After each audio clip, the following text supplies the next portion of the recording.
On the escalation of hostilities between Russia and Ukraine and what really that means for any future prospects, we are now being joined by Professor Rajan Kumar. He is with the School of International Studies, GNU. Professor Kumar, such a pleasure to have you on DD India. The Russia-Ukraine war escalated today and Russia says ceasefire negotiations are no longer relevant. Does it seem this war is here to stay for the foreseeable future? Yeah, absolutely. What I see that, there is a major escalation as far as this Russia-Ukraine war is concerned. There are two new developments which have taken place. First, that Ukrainians have targeted a civilian area in Russia, and that is an issue. Russian regime, especially President Putin, was very worried because Ukrainian army is in the Russian territory, and this has happened, after World War II. So you can imagine the kind of pressure Russia was already under, especially President Putin. But now the civilian areas, multi-story building has been targeted, and some of the people are saying this is an attack like 9/11, the way the drone hit the multi-story building. So that has created a kind of panic, not only in the region where it was Sartov region where it was attacked, but also people in Moscow and other places are very worried that similar kind of attacks might take place. Just a few days back, some of the drones were also approaching Moscow, although it was hit down by Russian missiles and all. That didn't happen, but there's a real panic in Moscow now. And what you see that barrage of missiles which have been coming from the Russian side. So that is a kind of retaliation that President Putin has to show to his people that Russia is safe, that it is willing to take any action. And they have targeted not just the military establishments in Ukraine, in several cities, but they have also targeted in energy infrastructure. Energy infrastructure is the major focus of Russia because they know that if there is an energy crisis, this will impact every citizen of Ukraine, and they will probably start revolting against the regime of Zelensky. So this is clearly a major escalation, and there is. Let me tell you that there is absolutely no possibility of any ceasefire.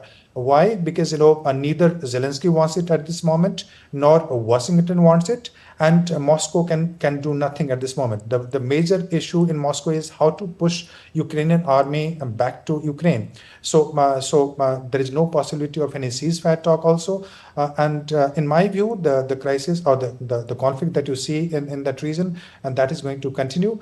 I know the crisis would have taken a different shape if there was any change in the leadership of three countries, either Russia, Ukraine, or United States. But unfortunately, that is also not happening. So I do not see any possibility of ceasefire emerging. The countries the other countries might be suggesting that there should be some kind of this tempering down of the conflict or tension, but unfortunately that is not happening, and what we see is definitely a major escalation.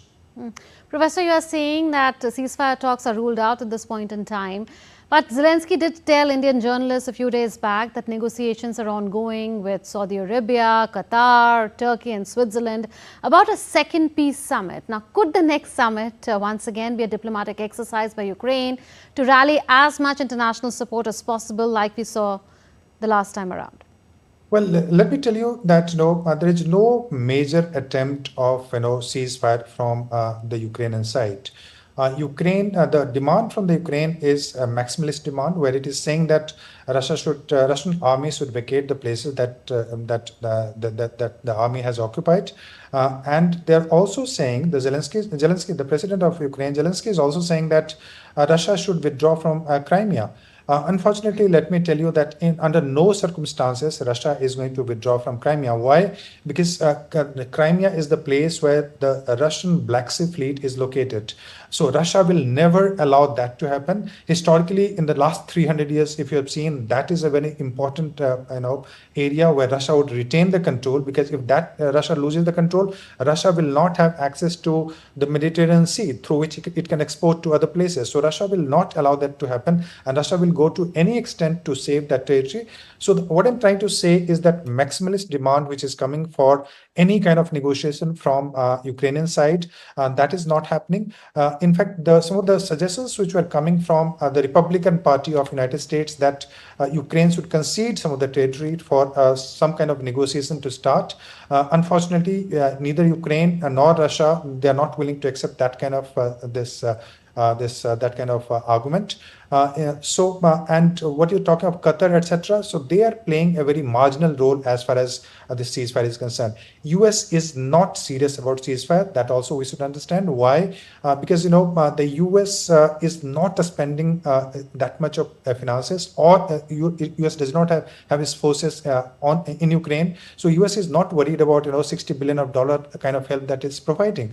The kind of ceasefire talk that the United States is trying to initiate in, say, for instance, Israel and Gaza, that kind of attempt is not happening in Ukraine. So I do not see any situation emerging where ceasefire talks can take place. And earlier, there was a negotiation in Switzerland where one of the Indian officials also participated, but India refused to sign the document because why? Because Russia was not participating in that negotiation.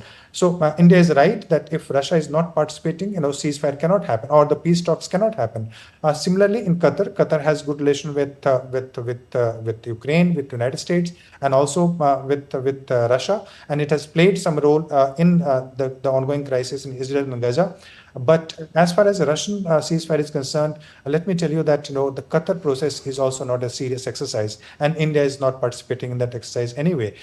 So I don't think that there is any serious attempt of ceasefire as far as the Ukrainian this conflict in Russia-Ukraine is concerned. And unfortunately, the crisis will escalate, and it will become very, very worse in the coming days. What is going to happen, that probably the Russian will surround the Ukrainian army in Kursk, and some kind of, I'm sorry to say, but some kind of massacre might happen, and Ukrainian will retaliate. If that doesn't happen, then probably Russian will move further towards Ukraine, and that again several other cities of Ukraine will come under Russia. And in any case, what I see that there is a major escalation which is going to happen in the coming days as far as the conflict in Ukraine and Russia is concerned. So taking that point further, Zelensky says Russia was planning to attack Ukraine's Sumy region, and hence to prevent that, it began the Kursk incursion. Is Ukraine looking at an upper hand in the battle, a better negotiation position vis-a-vis Russia, while risking a potentially dangerous escalation? Oh, certainly, because this Ukrainian incursion into Kursk region and Russian territory, that showed some kind of vulnerability of Russia, because the Russian army could not protect it. And not only that, Ukrainian also arrested at least 300, that I know the figure from the Washington Post, I'm saying. So 300 Russian army that was arrested. But let me tell you, that was an initial reaction. Russia will not allow any any territory of its own to remain under control of Ukraine for a long time, because the Russian army is too powerful, vis-a-vis the Ukrainian army even today.